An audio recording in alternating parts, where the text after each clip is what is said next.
Happy Friday everyone, or whatever it is the day that you're watching this video. My name is Sophia and welcome to my channel. Today we're going to talk about 5 things that make you feel like absolute crap throughout the day. Super important topic to me because I spend most of my time outside of my home. I spend most of my time at work, so I have to be mentally focused, mentally present, like fully able to do my work. Not only that, I also want to succeed in other spheres of my life. I have a spouse that I want to show up for. I have myself that I want to show up for. I have my friends, I have my family. And if I want to keep my life together, like keep myself together, I need to make sure that I am maximizing my health, how well I feel, as much as I possibly can. So those 5 things are personal life experiences that I've noticed throughout, what do you want to call it? Like anecdotal evidence. Not only anecdotal though, because I do have some of the stuff backed up by my Garmin watch that I use to track my health and fitness performance. But I know that these things work, and I am 100% sure that you will hear something new today in this video that might help. So without further ado, let's get into it. Number 1 thing that influences how you're gonna feel throughout the day and whether you will feel like crap or not, at least for me it's crucial, this is your resting heartbeat before you go to bed. Now let me explain. I do not get a lot of sleep on a daily basis. I think my max probably on the weekend, probably about like 8 hours to 9 hours. For me, that's considered a lot. Usually I get 6 hours of sleep. Here's the thing though. I am wearing my Garmin. I'm not taking it off. My Garmin is 90% of the time it's on my wrist. So I'm tracking my sleep every single day. And here's a little fun fact. Sometimes I can sleep 6 hours and I can get like a 50 score on Garmin.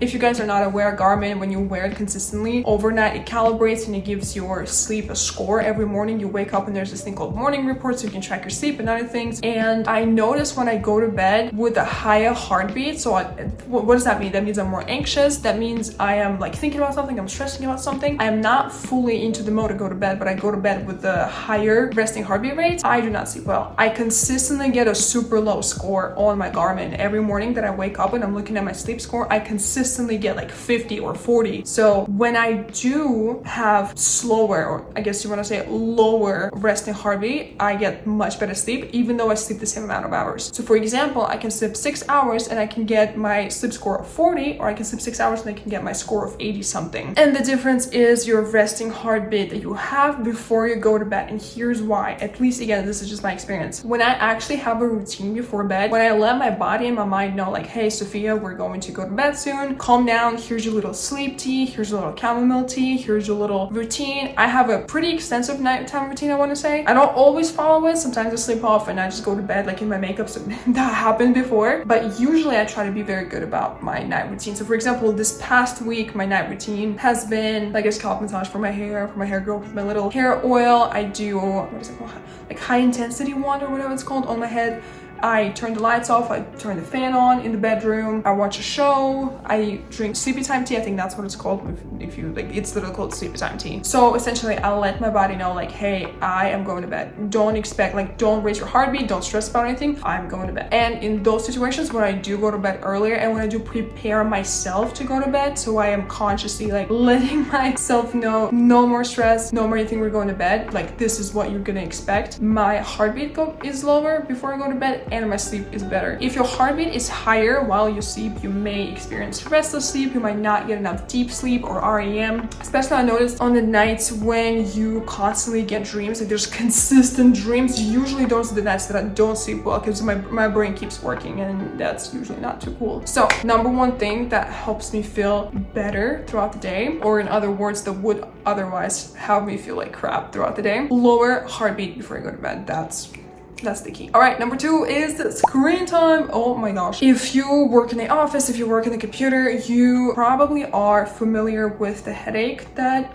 a lot of screen time causes. And I think that it just gets substantially worse if, aside from your work time computer screen time, your personal screen time is like 3 hours and more. I think that is absolutely insane. In my personal experience, this is the worst because I have this like crazy brain fog where I stare in the computer and just like my head hurts. I cannot think of anything and I have this like brain fog situation. I know some people have it with like too much social media and everything, which I think also has to do with like personal screen time. I guess that might be the root cause of the same problem. But again, screen time at least for me, causes a lot of headaches and just distraction. It's so much harder to concentrate on things that you were working on just because of like a couple of minutes that you spend on your phone in between like your work or something like that. There was this one thing that I read in this book called Organized Mind, and I believe it said that your brain can actually, like, if you want to get back that concentration level that you had before you got distracted, you need like at least 20 something minutes. So you literally waste time. Like regaining that focus back takes a lot of effort. That's the first thing. Second thing, at least for me, I just have this like brain fog and I'm like, I don't understand what's going on. My head hurts, my eyes hurt. So what do we do? First of all, decreasing personal screen time is freaking crucial. I don't know how the heck you're gonna find a way to do this, but you have to find a way to do this. What I found personally, I delete Instagram and other applications that cause me to scroll all the time. I delete them from my phone. I only re-download them when I need them. For example, like I get my nails done and this girl, she's on my Instagram. I don't have her like personal phone number. So I re-download Instagram when I just set another nail appointment and I text her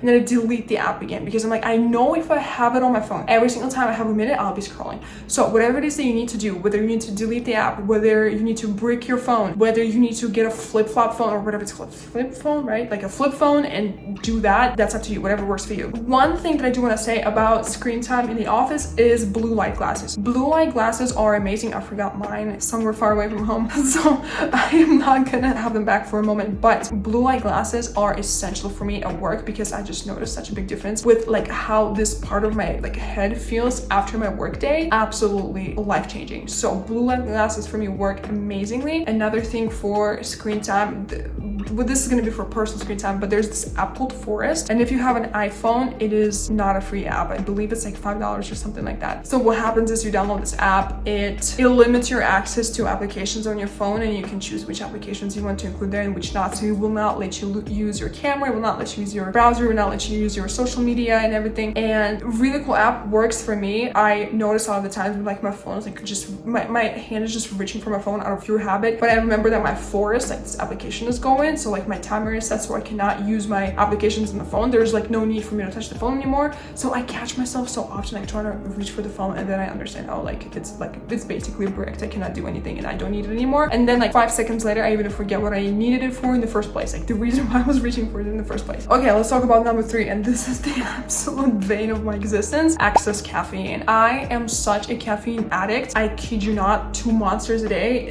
was not a big deal for me. I kid you not. And this is insane because caffeine is such a freaking addictive thing because you start increasing it slowly and you don't see the difference. So I know that some people are super sensitive to caffeine, and I think, you know, it's almost like it's almost good that some people are, to be honest, because personally I'm not sensitive to caffeine. I don't remember ever in my life being sensitive to caffeine. So for me, again, it's not a problem for me to have like 2 monsters a day.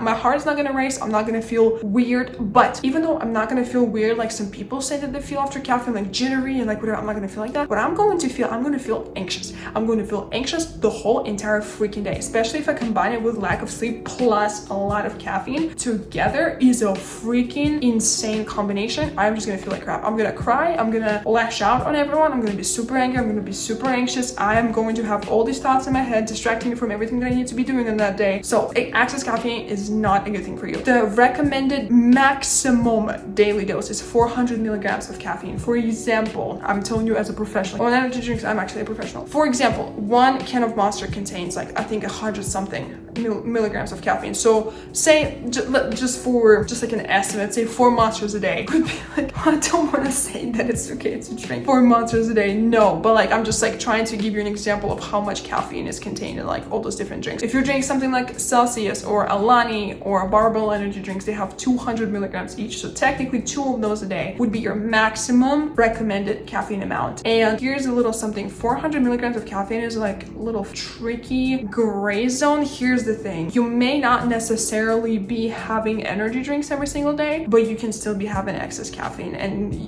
there's a lot of caffeine in soda, especially if you drink Mountain Dew. Mountain Dew actually surprisingly has more caffeine than say the same size drink, but it's a Pepsi or it's a Diet Coke or whatever. Mountain Dew will have more caffeine than those are the drinks. And actually large Mountain Dews can have all the way up to like 100, anywhere between 90 to 100 milligrams of caffeine. So having like 1 big Mountain Dew, you might not think too much of it, it, but you already had like a quarter of your daily caffeine intake. Same thing goes for a lot of other things. There's caffeine in tea, so if you drink tea, obviously there's caffeine in it. Not a lot, there's like 15 to 30 milligrams of caffeine, I believe. So it's like you have to drink like 60 cups of tea to get anywhere with that. But also like your little espressos, your matchas, like everything. If you are a drink person, because I'm definitely a drink person, I'd much rather have as many drinks as I can instead of like food, for example. I need to be very careful with the drinks that I drink because I can easily overconsume caffeine and then I will be very anxious. So be careful with how much caffeine you consume, especially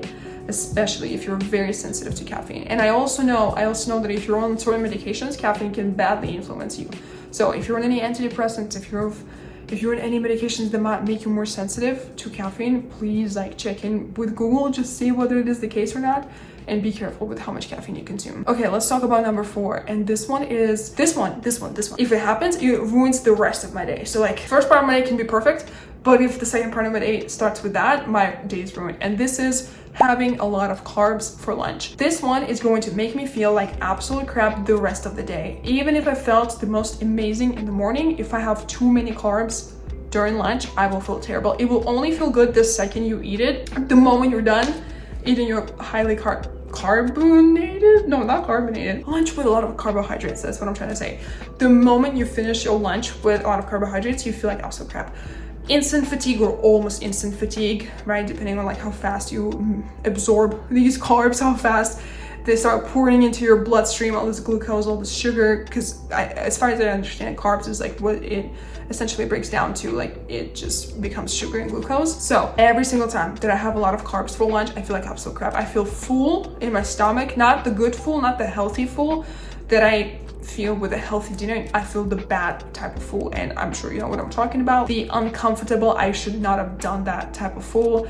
So I also get tired. I have the craziest crashes, like midday crashes of my freaking life every single time that I don't have enough sleep, have excess caffeine, and eat a lot of carbs for lunch. Like those 3 will make my day the most insufferable, miserable day in my life. Like those 3 have got to be there for me to just like literally crawl on the office floor begging to like go home and like go to bed. So carbs for lunch, not the best idea. Carbs for breakfast are so much different. Carbs for breakfast is like energizing you, all like let's go, especially if you're having a hard time to wake up.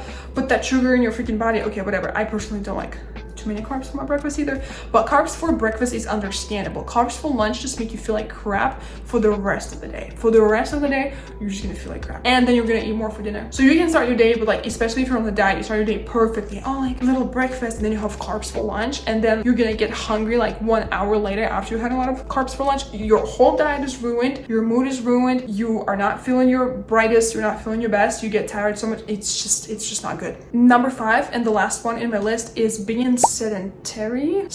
I'm hoping I'm saying it right because I never used this word out loud before. I always know what it means, but I don't think I ever pronounced it before. But being sedentary, what do I mean by that? Is if you sit your bum on an office chair for 10 hours a day, and then you go to your car, and then you drive home, and then you sit your bum on car seat for like another hour, and then going to work, you also have to spend another hour. Like, you know what I'm saying? Like we always sit. There is no standing anymore. So my personal recommendation here is, and again, this is like something that makes me feel so much better, is first of all, standing desk. Standing desk is a really cool solution, whether you have one at work or whether you can invest into one that you can have at your home. I think standing desk is a really cool thing. If you do not have a standing desk or cannot afford it, or you do not have room for it, what I usually do is I just stand up. Sometimes we have standing desks at work, but sometimes not every single desk has like the standing desk feature. So sometimes if I end up having to spend my day at the desk that does not have the standing thing, I literally just stand up. Every 15 minutes, every like hour, you stand up. Here's the thing, and I read something about it not too long ago, and it's just I cannot get it off my brain. So your blood circulation gets insanely terrible, and we're basically like anywhere from like second to third generation of people that are spending our lives sitting almost 90% of the day without moving, without even doing 10,000 steps a day. And this is so terrible for your blood circulation. You are not going to notice anything for the first like maybe like a decade or 2 two really of living this type of life, but then as you go into your adulthood, you're just gonna, the consequences of sedentary lifestyle are just snowballing into your like 30s, into your 40s, into your 50s. There's this thing called varicosis that, especially if you're genetically disposed to that, this is something you also want to watch out for. There are just like your blood does not flow the way it's supposed to. That's the biggest problem. So again, obviously my first thought when I hear this is like, oh, like does my brain get enough oxygen? Does my body get enough, like does my blood like flow the way it's supposed to feed like my body the blood and like the oxygen that the blood carries? So what you're going to do, first of all, Apple Watch has an incredible, I don't have an Apple Watch, but I know it is a feature because I used to have it. Apple Watch has this feature where once every 50 minutes it sends you an alert, or like stand up alert. So what you're going to do is set up this alert, whether it's your timer, whether it's your Apple Watch, whether it's some sort of other device, whether it's just like your own memory. Every 50 minutes you stand up for a minute, just 60 seconds. You don't have to walk, although I would prefer everyone to walk for those 60 seconds. And I do that occasionally. So you either walk or you just stand up and you wait for a minute. So your blood circulates back to what it's supposed to be like, and then you can sit back down. That's one thing. If you can invest in standing, that's incredible. But if you cannot, this is not the end of the world. Literally, I have colleagues who literally like just stand up. Like they don't have standiness, but they just stand up. They stand up every hour and they just like stand for a minute. I do that again. I do that myself. I'm like 20 something. My 40, 50-year-old colleagues do the exact same thing. Everyone does it. There's like no shame in that. Everyone stands up because we gotta worry about our health, okay? Because I'm telling you, maybe right now you're like, oh no, I'm not gonna stand up. But then I'm telling you, in 10 years, you will regret this. So mark my words, okay? Anyways, that's everything that I have for you today. Let me know if any of these pieces of advice are something that you're going to implement, or you like it, or heard about them, or you think they're a complete lie. I don't know. But anyways, thanks for watching this, and I hope you like this video, and I will see you in my next one. Bye-bye.